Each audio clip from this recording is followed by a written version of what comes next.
성경에 보면은 이스라엘 나라는 솔로몬까지는 그 민족이 한 나라를 이루고 있었습니다.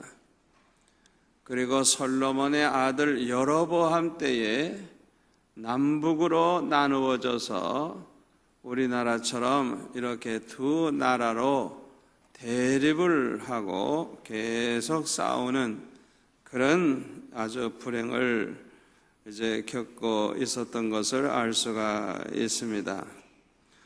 그런데 성경을 통해서 알 수 있는 것은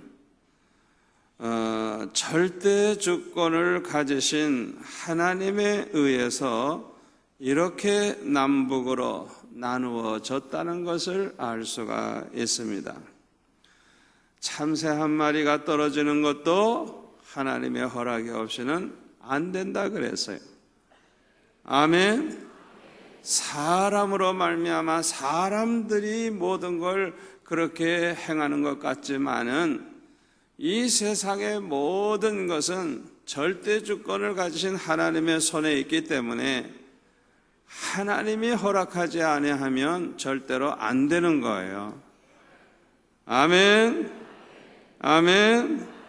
이 사실을 증명해 주는 것이 오늘 본문의 말씀입니다. 오늘 본문 열왕기상 11장 26절부터 보면은 그 여로보암이라고 하는 사람을 소개하고 있죠. 이 사람은 아주 부지런한 사람이고 큰 용사고 아주 똑똑해서 솔로몬은 그를 세워서 요셉 족속의 일을 감독하게 했다 그랬어요.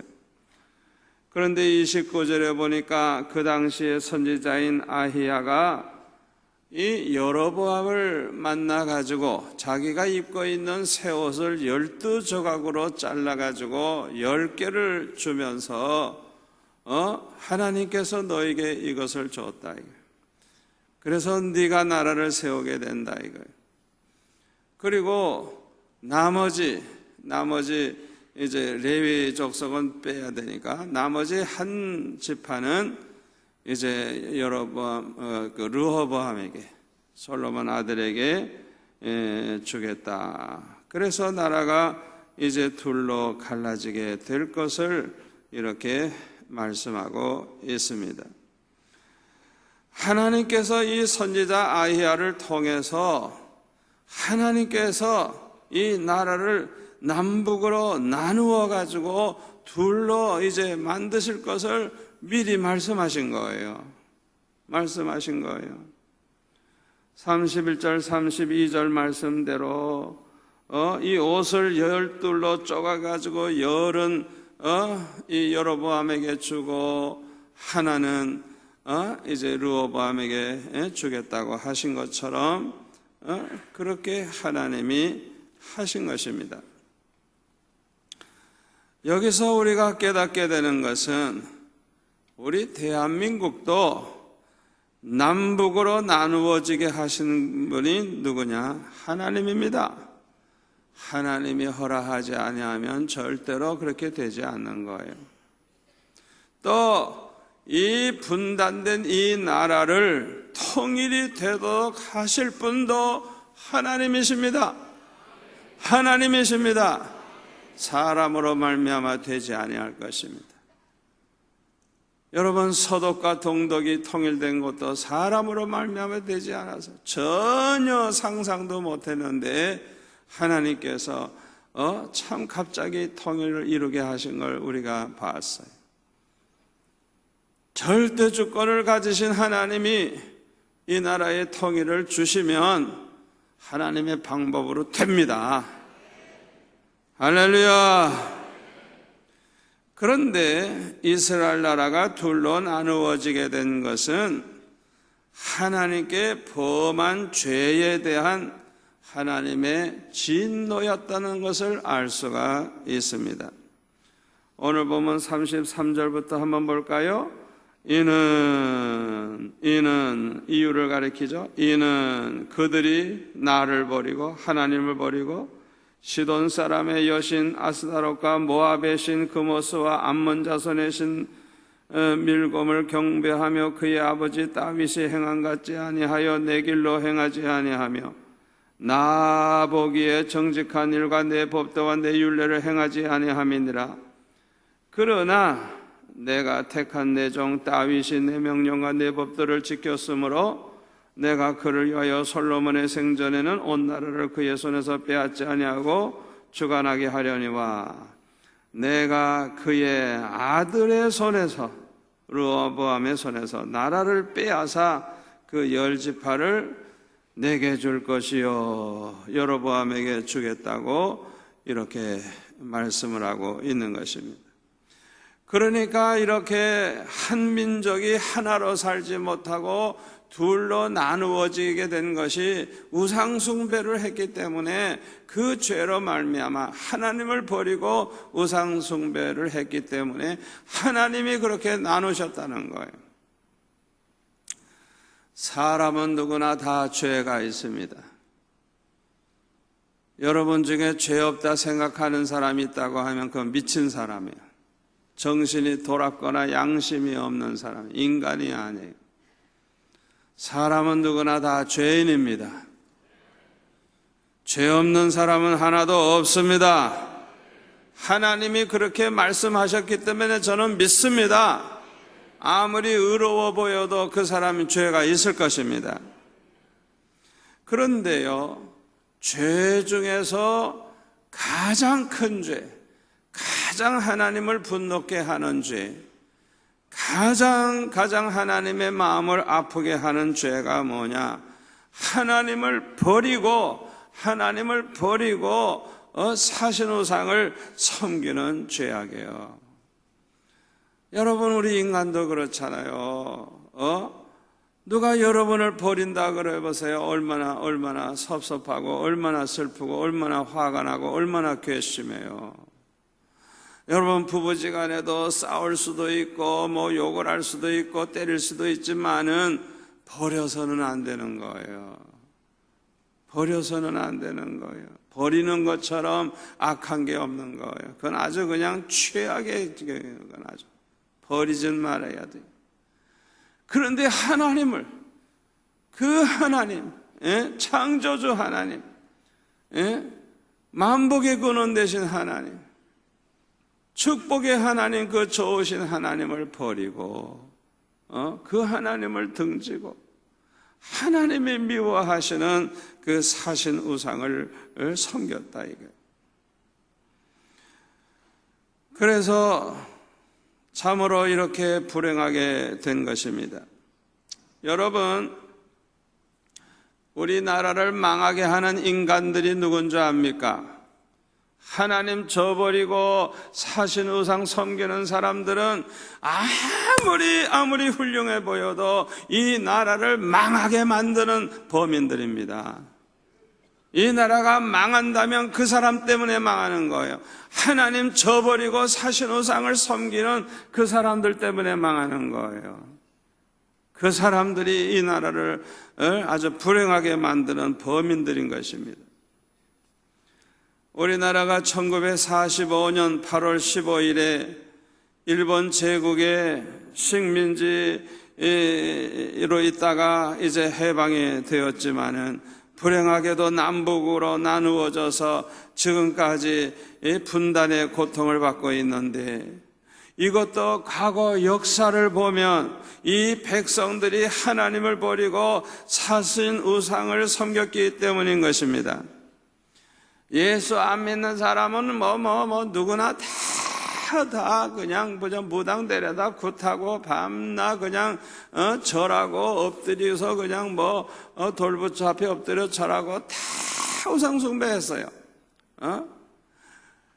이제 소망은 오직 기독교인밖에 없는데, 우리나라야 기독교 우리 장로회 38회 총회 때 보면은 신사 참배를 하기로 총회에서 결의를 하고, 총회에 참석한 목사님 장로님들이 그 자리에서 다 신사 참배하러 갔어요. 결의한 다음에 바로 신사참배하러 갔어요.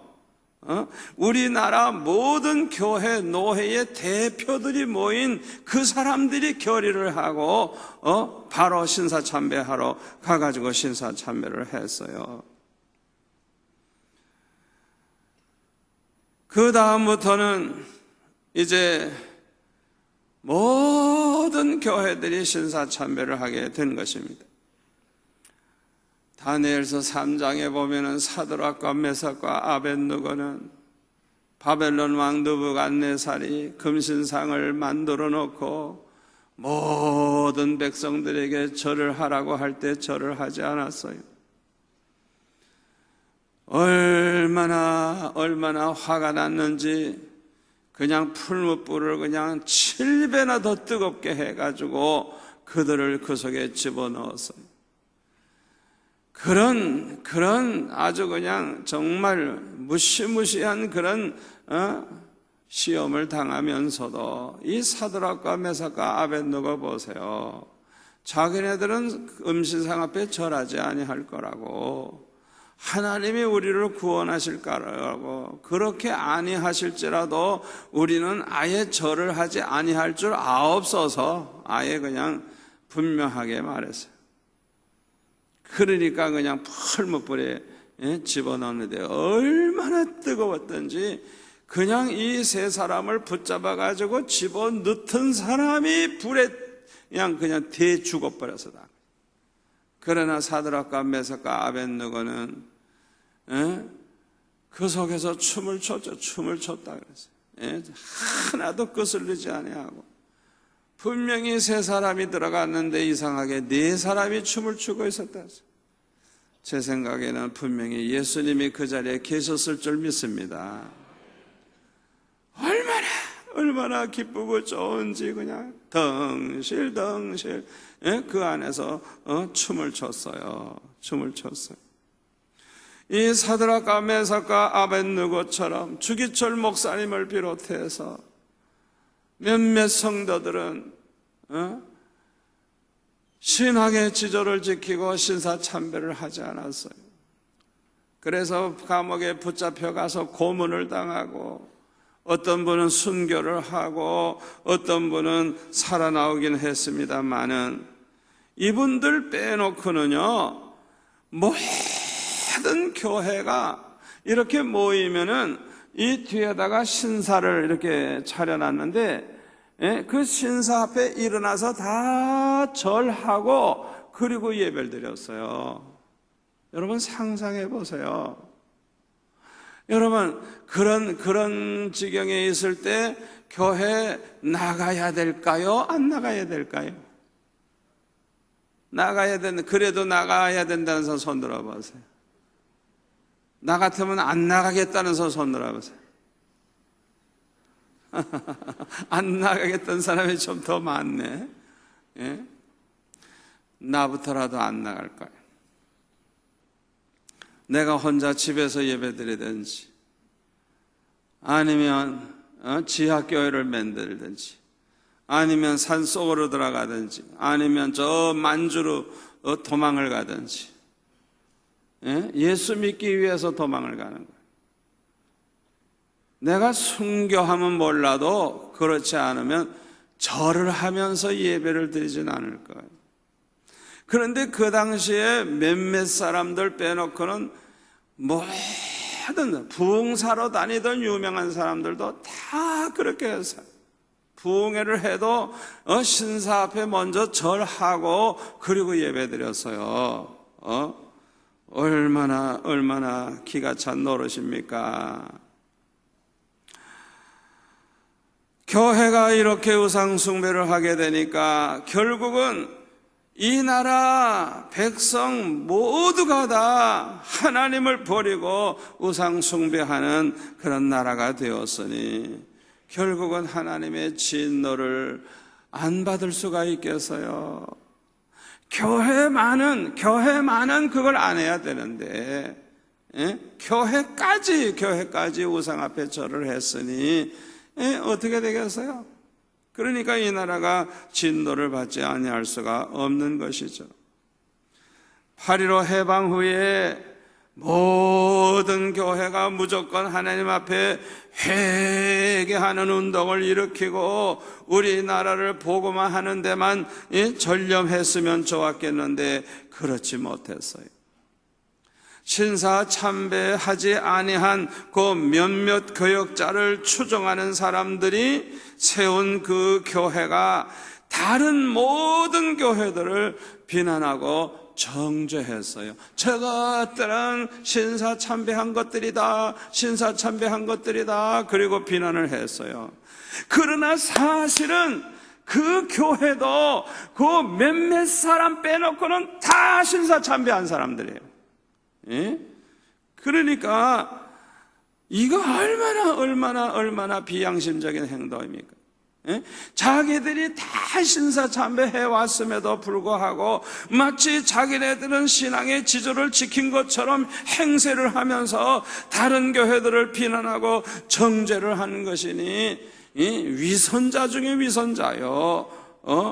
또 이 정죄하는 것은 사탄이나 하는 것이니 그 사탄과 같은 인간들이에요. 어떻게 보면 여러분, 우리 예수님 같이 거룩하신 분도요, 간음하다가 붙잡혀온 그 여인을 정죄하지 않았어요.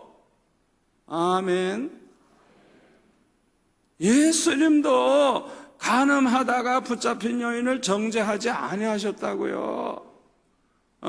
이 여인을 정죄하고 죽이겠다고 돌 들고 온 사람 보고 죄 없는 자부터 돌로 쳐라, 그렇게 말씀하셨어요. 그러니까 슬그머니 다 돌을 놓고 도망갔죠. 왜? 그 중에 그 여인하고 못된 짓 한 놈들 많이 있거든요. 그래도 양심이 있으니까 도망을 갔지.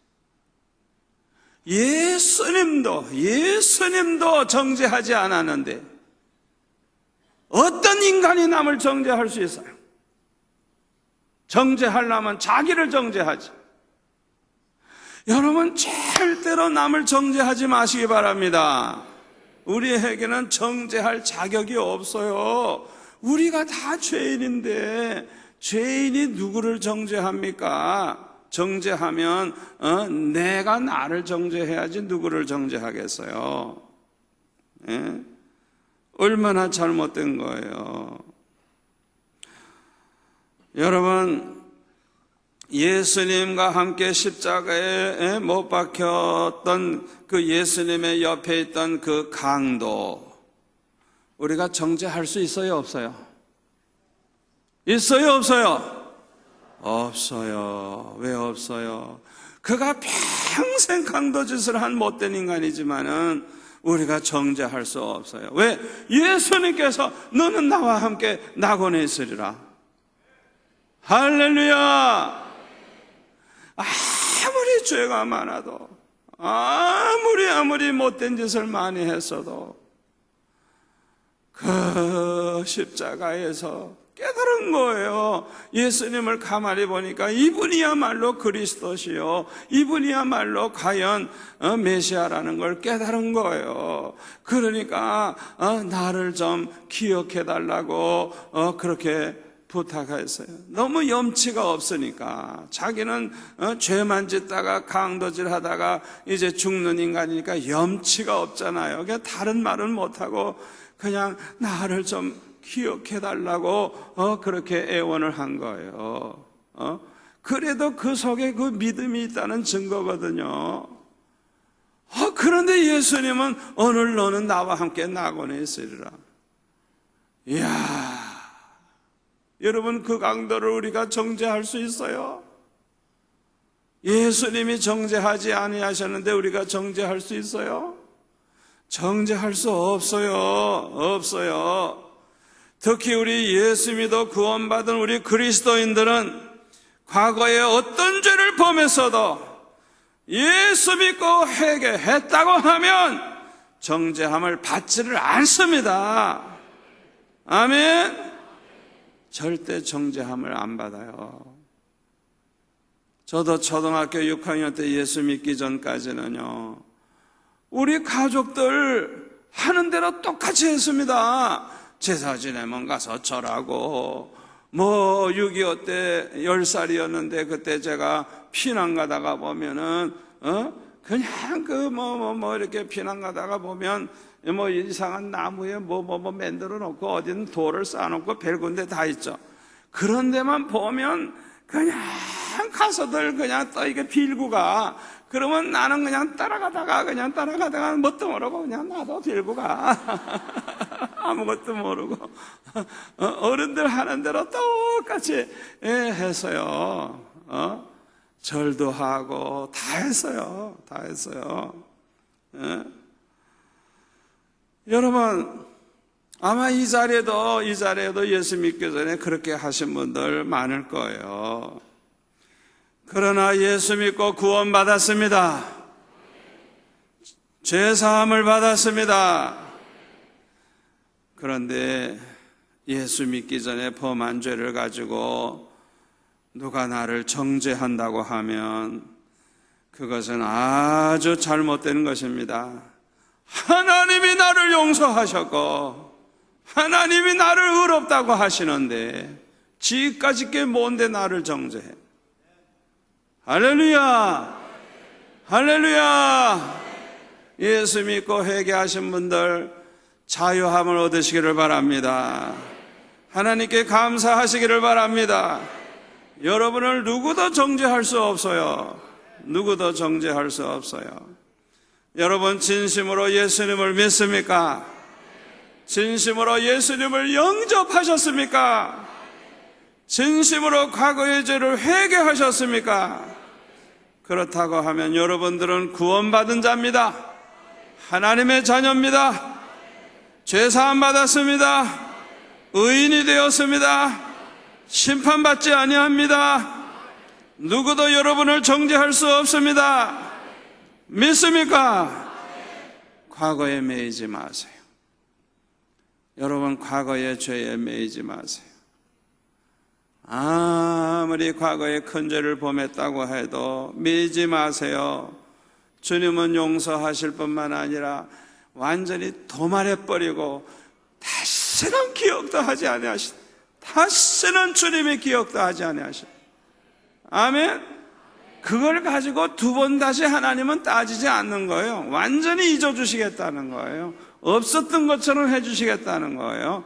할렐루야. 얼마나 좋으신 하나님입니까? 그러므로 우리는 예수 믿고 죄를 회개하고 구원받은 하나님의 자녀가 됐다고 하면 과거에 매이지도 말고 과거의 죄에 매이지도 말고 이렇게 죄사함 받게 해주신 우리 주님께 항상 감사와 영광을 돌릴 수 있기를 축원합니다. 그런데 8.15 해방 후에는요, 교회들이 이렇게 서로 정죄하고 판단함으로써 여러 교파로 나누어지기 시작을 했고 수많은 교회들이 이 분쟁에 휘말렸고 분열을 거듭하게 되었어요. 여러분 이런 행동은요 젖먹이 신자들에게서 볼 수 있는 거예요. 고린도전서 3장에 보면은 그 고린도 교회를 향해서 사도 바울이 뭐라고 얘기를 합니까? 형제들아 내가 신령한 자들을 대함과 같이 너에게 말할 수 없어서 육신에 속한 자고 그리스도 안에서 어린아이들을 대함과 같이 하노라. 내가 너희를 젖으로 먹이고 밥으로 아니하였노니 이는 너희가 감당하지 못하였음이거니와 지금도 못하리라. 너희는 아직도 육신에 속한 자로다. 너희 가운데 시기와 분쟁이 있으니 어찌 육신에 속하여 사람을 따라 행함이 아니리요. 어떤 이는 말하되 나는 바울에게 그만큼만 읽겠습니다. 사람을 따라 행함이 아니리요. 3절 끝에 예수님 따라 우리는 살아야 되는데 예수님 중심으로 살아야 되는데 김장로패, 이장로패, 박장로패, 최장로패, 오장로패 그냥 또 붙일까요? 막 붙일까요? 사람 따라서 행하다 보니까 그냥 파벌이 생기고 분쟁이 생기고 교회가 그냥 쑥밭이 되고 마는 거예요. 그 고린도 교회 그냥 그렇게 그렇게 골치 아픈 교회, 예? 이 젖먹이 신자들 때문에 그래. 젖먹이 신자들 때문에. 저와 여러분이 이런 함정에 빠지지 아니하려면 입을 꼭 다물고 기도만 하시기 바랍니다. 그러면 하나님이 해결해 주십니다. 절대로 함부로 입 열어 말하지 마세요. 남을 판단하지 마세요. 남을 비난하지 마세요. 입 꼭 다물고 기도만 할 뿐이에요. 그러면 하나님이 다 해결해 주십니다. 지금도 마찬가지입니다. 자기 자신은 물론 자기가 소속된 교회도 많은 문제가 있음에도 불구하고 열심히 다른 교회를 비판하고 정죄하는 사람들이 있어요. 여러분 잘 들으세요. 여러분 눈에 보일 때 비난할 수밖에 없고 비판할 수밖에 없고 잘못됐다고 하면 그들도 나와 함께 천국 갈 사람들이고 주님의 교회이니까 그들을 위해 기도해 주셔야 되는 겁니다. 그들을 위해 중보 기도해야 되는 거예요. 그들을 위해서 울면서 기도해야 되는 거예요. 그들이 잘 되도록 기도해야 되는 거예요. 그들을 비난하고 정죄하려는 것은 우리가 할 일이 아니에요. 그런데 무슨 자기는 완벽한 것처럼, 자기는 문제가 하나도 없는 것처럼 그냥 다른 교회를 비난하고 그렇게 다른 사람들을 비난하고 그러기 때문에 이런 사람들 때문에 그냥 교회가 그냥 시끄러워지고 분쟁에 휘말리고 분열을 하게 되고 전도의 문이 닫혀지는 거예요. 아, 교회는 그 시끄럽고, 아이고 예수 믿는 사람들은 그 형편없는 사람들이라고, 아이고 그 예수 믿으면 안 되겠다. 그 사람들 때문에 한국 교회가 자꾸만 이렇게 성장을 멈추고 주는 거예요. 그 사람들 때문에 바로. 아무리 한국 교회에 대한 비난을 해도 오늘날 마지막 소망은 우리 교회에 있습니다. 교회에 있습니다. 교회가 정신을 차리고 깨어 기도하면, 하나님의 말씀으로 무장되고 하나님을 기쁘시게 하면 이 나라는 결코 망하지 않습니다. 절대 안 망합니다. 여러분들과 같이 깨어 기도하는 백성 절대 망하지 않습니다. 하나님께서 절대로 버리지 않습니다. 여러분들로 말미암아 교회가 살고 민족이 살고 이 나라가 망할 것 같아도 또 일어납니다. 할렐루야. 그런데 기도 생활도 제대로 하지 않고 하나님의 말씀대로 살지도 않는 사람들이 마치 자기만 의롭고 자기만 바르게 사는 것처럼 행세를 하면서 다른 교회를 비난하고 비판하고 있는 사람들이 있어요. 이런 사람들은 자기 안에 있는 들보는 깨닫지를 못하고 남의 눈에 있는 티를 보고 왈가왈부하는 사람들과 똑같은 거예요. 이런 사람들의 행동은 결코 하나님이 기뻐하지 아니하실 줄 믿습니다. 여러분, 하나님을 기쁘시게 하는 길은요, 우리가 입을 꼭 다물고 기도만 하는 거예요. 아멘. 우리가 보기에 잘못된 교회가 있고 잘못된 교역자가 있다고 하면 그들을 위해서 우리는 기도할 뿐입니다. 우리 예수님께서 마태복음 7장에 보면 비판하지 말라 그래서 비판하지 말라. 마태복음 7장 1절에 보면 비판을 받지 아니하려거든 비판하지 말라. 너희가 비판하는 그 비판으로 너희가 비판을 받을 것이요 너희가 헤아리는 그 헤아림으로 너희가 헤아림을 받을 것이니라. 어찌하여 형제의 눈 속에 있는 티는 보고 내 눈 속에 있는 들보는 깨닫지 못하느냐. 보라, 내 눈 속에 들보가 있는데 어찌하여 형제에게 말하기를 나로 내 눈 속에 있는 티를 빼게 하라 하겠느냐. 외식하는 자여, 먼저 내 눈 속에서 들보를 빼어라.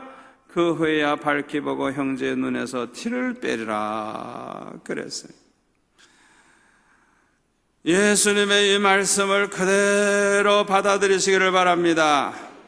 우리 예수 믿는 사람들은 남을 미워할 자유가 없어요. 남을 미워하는 것은 곧 살인하는 것과 같습니다. 우리 예수 믿는 사람들에게는 오직 사랑할 의무밖에 없습니다. 원수까지도 사랑하라 하셨습니다. 우리를 핍박하는 자를 위해 기도해 주라고 말씀하셨습니다. 아멘. 여러분, 김정일도 미워하면 안 돼요. 여러분, 김정일을 위해서 기도할 수 있기를 바랍니다. 그 김정일 그 마음속에 선한 마음을 주옵소서. 그 마음속에 국민들을 사랑하는 마음을 주옵소서. 그 마음속에 예수 믿을 마음을 주옵소서. 그래서 저 북한에도 자유가 이루어지게 하시고, 북한에서도 예수 믿고, 북한에서도 교회 세우고, 북한에서도 그런 복음으로 구원받는 역사가 일어나게 해달라고 우리는 기도해야 돼요. 기도해야 돼요. 우리는 미워할 자유가 없어요. 고난이 없어요. 원수에게라도 우리는 사랑할 의무가 있을 뿐입니다. 아멘. 나라의 지도자들을 위해서 우리가 기도해야 돼요. 기도해야 돼요. 미국의 어떤 교회는요, 그 교회가 대통령에 대해서 마음에 안 들어도 아예 그냥 대통령 사진을 붙이고 그냥 기도 제목을 쫙 해가지고 팜플렛을 만들어 놓고 교인들 누구나 다 그걸 가지고 성경책에 끼워 놓고 항상 기도하게 하는 거예요. 시장을 위해서도 기도하고 예수 믿든 안 믿든 그들을 위해 기도하는 거예요.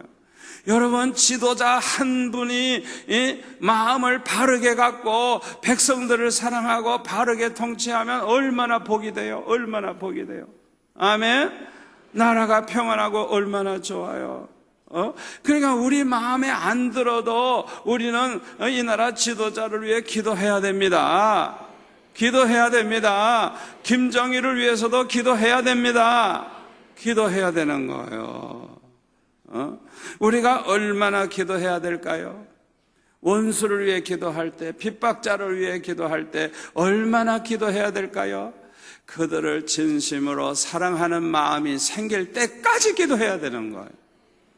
아멘. 그래야 원수까지 사랑할 수가 있잖아요. 우리가 그렇게 기도한다고 하면 절대로 거기에다가 헛되지 아니할 줄로 믿습니다. 저는 우리 교회에서 실천을 하고 싶어요. 우리나라 지도자들을 위해 기도하고, 각 나라 중요한 지도자들을 위해 기도하고, 북한 지도자들을 위해서도 기도하고, 그런 기도 운동을 우리 교회가 먼저 해야 될 것이라고 저는 믿어요. 우리가 기도하기 시작하면 하나님께서 역사하실 것입니다. 하나님이 일하실 것입니다. 뭔가 벌어질 것입니다. 예수님은 우리가 이렇게 하기를 원하십니다. 이 말씀에 순종하지 않는 사람은 가인과 같은 마귀의 자녀입니다. 아니면 젖먹이 신자입니다. 고린도 교회는 이런 사람이 너무 많아서, 고린도 교회는 얼마나 말썽이 많은지 그냥 뭐 사사건건 그냥 안 생기는 사건이 없었어요. 오늘날 친북 세력이 있습니다마는 북한에 굶어 죽어가는 동포들을 위해서는 무조건 도와야 할 줄로 믿습니다. 여기에 반대할 사람은 아마 없을 것입니다. 다만 남한을 적화 통일하려고 세계에서 4번째로 강한 군대를 가지고 독재 정치를 하고 있는 북한 정권을 용납해서는 안 될 것입니다. 그런데 지금 우리나라는 남한에 나와 있는 고정 간첩들과 친북 세력에 속한 사람들에 의해서 이 나라가 점점 위기에 빠져들고 있어요. 1950년 6월 25일에 일어난 한국전쟁은 주일 새벽, 그날이 주일이에요. 주일 새벽 4시에 약 20만 명의 북한군이 소련제 탱크 242대를 앞세우고 아주 중무장을 하고 그냥 그 4시에 갑자기 남침을 함으로써 전쟁이 시작이 된 것입니다. 그때 남한에는 탱크가 한 대도 없었습니다. 북한에는 176대의 그 자주포가 있었지만은 남한에는 그런 무기가 한 대도 없었습니다. 곡사포는 남과 북의 비율이 1대6, 6배나 북한이 더 많았어요, 무기가. 항공기는 우리나라 그냥 연락하는 거, 이렇게 연락해주는 거, 그냥 장난감 같은 그런 비행기 22개가 있었지만은 북한은 이 폭격기, 전투기 해서 10배가 있었어요. 비행기가 10배. 우리는 전투기 하나도 없는데 저쪽은 비행기 10배가 있어요. 10배가. 남과 북을 비교할 수도 없었어요. 남한의 군대는 10만 명 정도 되는데 그날이 주일날이니까 3분의 1 이상이 다 외출을 해서 부대에 없었어요. 그날은 노는 날이기 때문에 다 무방비 상태에 있었습니다. 그런데 갑자기 그냥 수백 대 탱커를 몰고 내려오니까 사흘 만에 서울을 그냥 점령해요. 사흘 만에. 내가 서울에 그때 살고 있었어요. 나는 북한 군인들하고 같이 있었어요. 도망갈 새도 없었어요. 그래도 난 안 잡아가더라고. 어렸으니까. 10살이니까. 피난 가려고 한강에 갔더니 이미 다리가 끊어졌더라고요. 그래서 못 내려갔어요. 다시 집으로 왔어요. 그리고 한 달 만에 부산, 대구, 마산을 빼놓고는 다 점령했어요. 북한군이 95%를 점령했어요. 뭐 이거 게임이 안 됩니다. 그런데도 불구하고 남한이 북을 쳤다고 지금 주장하는 사람이 있어요. 그게 말이 됩니까? 아무 준비도 없는 이 나라 그냥 삽시간에 그냥 당했는데 그럼에도 불구하고 남쪽이 북을 쳤대. 세상에. 그런 말하는 사람이 그게 어떤 사람인가 내가 말 안 해도 여러분 알 거예요. 그 사람이 소속이 어디에 되는 사람인지. 삽시간에 이 남한은 적과 통일될 수밖에 없는 그런 처지에 있었어요. 그때 만약에 적과 통일이 됐다고 하면 우리나라도 소련을 비롯한 공산주의 국가처럼 다 거지 나라가 되고 말았을 거예요. 예수 믿을 기회는 전혀 없었을 거예요. 자유가 없는 노예 생활을 하게 되었을 것이에요. 지금의 북한 동포들처럼 굶어 죽는 신세가 되었을 거예요. 여러분 잘 들으세요. 공산주의는 인류에게 저주입니다. 저주. 왜냐하면 첫째는 무신론주의이기 때문에 그래요. 하나님이 계신데 하나님이 없다 그러는 거예요. 그러니 저주를 안 받을 수가 있나요? 두 번째로는 자유를 주지 않기 때문에 그래요.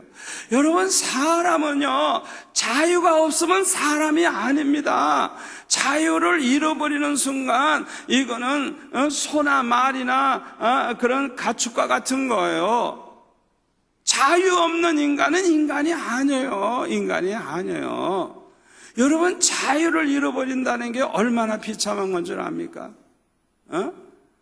내가 마음대로 어디 갈 수도 없고 마음대로 직업을 택할 수도 없고 아무것도 할 수 없는 거예요.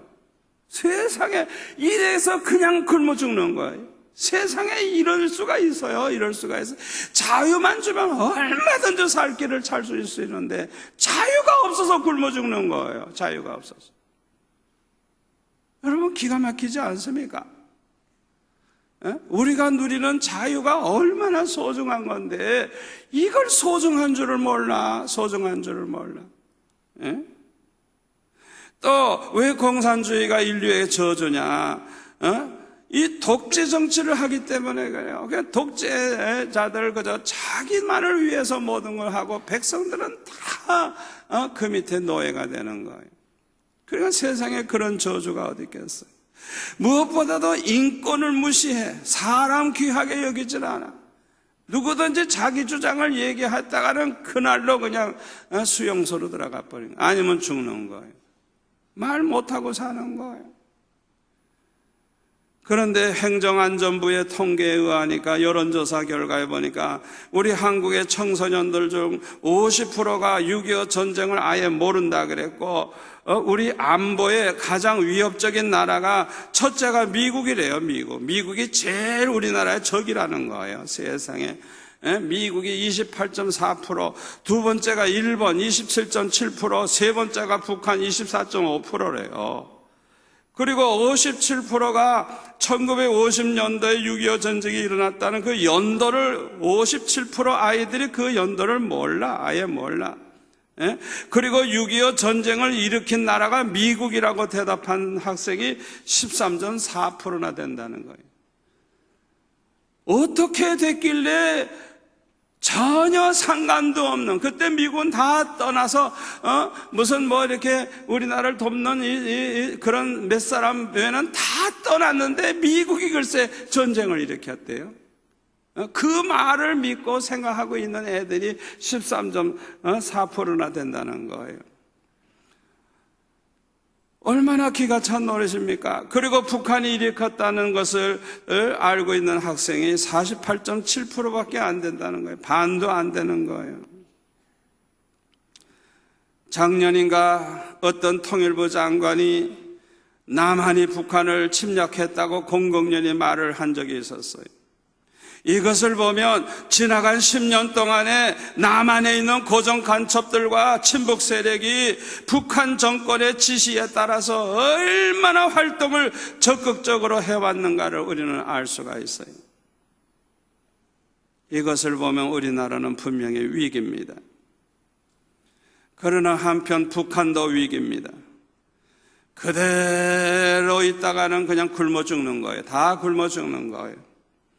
중국처럼 개방을 하느냐, 그냥 굶어 죽느냐, 기로에 서 있어요. 중국처럼 개방을 하면 그동안 속아왔던 북한 주민들, 군인들과 함께 아마 폭동을 일으킬 가능성이 있어요. 너무너무 여기 세터민들, 여기 넘어온 사람들 얼마나 분노하는지 몰라요. 그동안 속아온 것에 대해서. 우리나라뿐만 아니라 전 세계적으로 위기가 오고 있습니다. 기름값이 폭등하는 거, 이거 아주 나쁜 징조입니다. 이로 말미암아 얼마나 많은 문제가 생기는지 몰라요. 기름값만 폭등하는 게 아니라 그것 따라서 물가가 폭등합니다. 곡식값이 폭등합니다. 그리고 기후변동으로 말미암아 재난이 일어나가지고 기근이 오죠. 지진이 일어나죠. 태풍이 오죠. 해일이 일어나죠. 홍수가 일어나죠. 그뿐만 아니라 회교국가들의 그 테러로 말미암아 그냥 어디서 언제 폭탄이 터질지 모르는 거예요. 이렇게 되면은 결국은 자멸하고 마는 거예요. 예수님이 오시기 전에 있으리라고 한 대환란이 오고 있는 것입니다. 그러나 분명히 기억하세요. 하늘과 땅의 모든 권세는 우리 예수님에게 있습니다. 우리 예수님에게 있습니다. 우리 예수 믿는 성도들은 걱정할 필요가 없습니다. 우리 주님께서 생사화복을 주장하시기 때문인 것입니다. 우리 주님께서 한 나라의 흥망성쇠를 주장하기 때문인 것입니다. 그러므로 저와 여러분이 깨어있는 한 걱정할 필요가 없습니다. 우리는 다만 우리의 사명에 충성할 뿐입니다. 성령으로 무장하고, 말씀으로 무장하고, 기도로 무장하고, 충성으로 무장할 뿐입니다. 우리는 이 마지막 때에 아직도 예수 믿지 않고 있는 택한 백성들에게 복음을 전하는 일만 하면 됩니다. 땅끝까지 복음이 전파되면 우리 예수님이 오시겠다 말씀하셨어요. 예수님이 재림하시는 그날 저와 여러분은 한순간에 부활하신 그 주님의 몸처럼 죽지 않고 늙지 않고 쇠하지 않는 영생하는 그런 몸으로 변화가 돼서 우리 주님을 맞이하게 될 것입니다. 예수 믿다가 죽은 성도들은 우리보다 먼저 부활해서 주님을 맞이할 거예요. 그리고 그 외의 모든 세상 사람들은 불심판을 당하고 영원히 지옥에 가게 될 거예요. 예수님 재림하시는 그 순간에 모든 건 다 교통정리되는 거예요. 저와 여러분은 그래서 소망이 있는 것입니다. 예수님이 오시면 다 해결되는 거예요. 그저 그날까지 어떤 환난이 있어도 핍박이 있어도 우리가 깨어 기도하면서 성령의 도우심을 받아가지고 승리하면 되는 거예요. 끝까지 사명에 충성만 하면 되는 거예요. 아무것도 걱정할 필요가 없어요. 우리가 순교자로서 하나님 앞에 택함 받았다면 그 사람은 순교할 거예요. 그렇지 아니한 사람은 머리카락 하나도 손댈 자가 없을 거예요. 걱정할 필요가 없어요. 그건 하나님의 손에 있는 거예요. 하나님의 손에 있는 거예요. 우리는 그런 걱정할 필요 없어요. 오늘날 이 세상이 시끄럽고 답답해도 우리는 그런 거 걱정할 필요가 없어요. 우리는 하나님 앞에 기도하면 돼요. 주님께서 다 해결하실 수 있어요. 모든 것이 전화위복이 됩니다. 우리의 기도가 응답됩니다. 아멘. 우리는 세상 바라보고 살면 안 돼요. 세상 바라보고 살면요 심장병 걸려요. 세상 바라보고 살면 우울증에 걸려요. 세상 바라보고 살면요 절망에 빠져요. 답답해요. 살 길이 답답해요. 모든 게 답답해요. 그러나 다행하게도 우리의 상사하복은 주님의 손에 있어요. 하나님의 손에 있어요. 하나님이 살리시면 죽일 자가 없어요. 하나님이 축복하시면 막을 자가 없어요. 하나님이 열면 닫을 자가 없어요. 우리는 하나님만 바라보고 사는 거예요. 주님만 바라보고 사는 거예요. 세상 바라보고 걱정할 필요 없어요. 두려워할 거 없어요. 아멘. 예수 믿고 구원받은 것만 생각하면 얼마나 감사합니까? 언제 천국 가도 좋으니 얼마나 감사해요. 저와 여러분은 복받은 사람들입니다. 복받은 사람들이에요. 오늘 밤에도 이렇게 많이 나오셨는데 정말 여러분들은 귀한 분들이에요. 이렇게 기도하는 여러분들이 있으면 여러분 이 나라는 하나님이 책임지십니다. 책임지십니다. 오늘 밤에 여러분 자신을 위해서도 기도하지만은 나라를 위해서도 기도하시고 지도자들을 위해 기도하시고 우리 한국 교회를 위해서도 기도하시고 아멘. 하여튼 우리 눈에 좀 거슬리는 그런 사람들도 우리가 보면 비판하고 판단하고 그러지 말고 그들을 위해 불쌍히 여기고 기도해주는 성도가 되시기 바랍니다. 절대로 악을 악으로 대하지 마세요. 선으로 악을 이기세요. 아멘. 우리는 사랑할 의무만 있어요. 우리는 미워할 자유가 없어요. 미워할 수 있는 사람은 지옥 갈 사람만이 할 수 있는 거예요. 저와 여러분은 누구도 사랑하고 사랑하기 위해서 그를 위해 기도하고 아멘. 그 기도가 상달이 되고 그 기도가 축복이 될 줄로 믿습니다.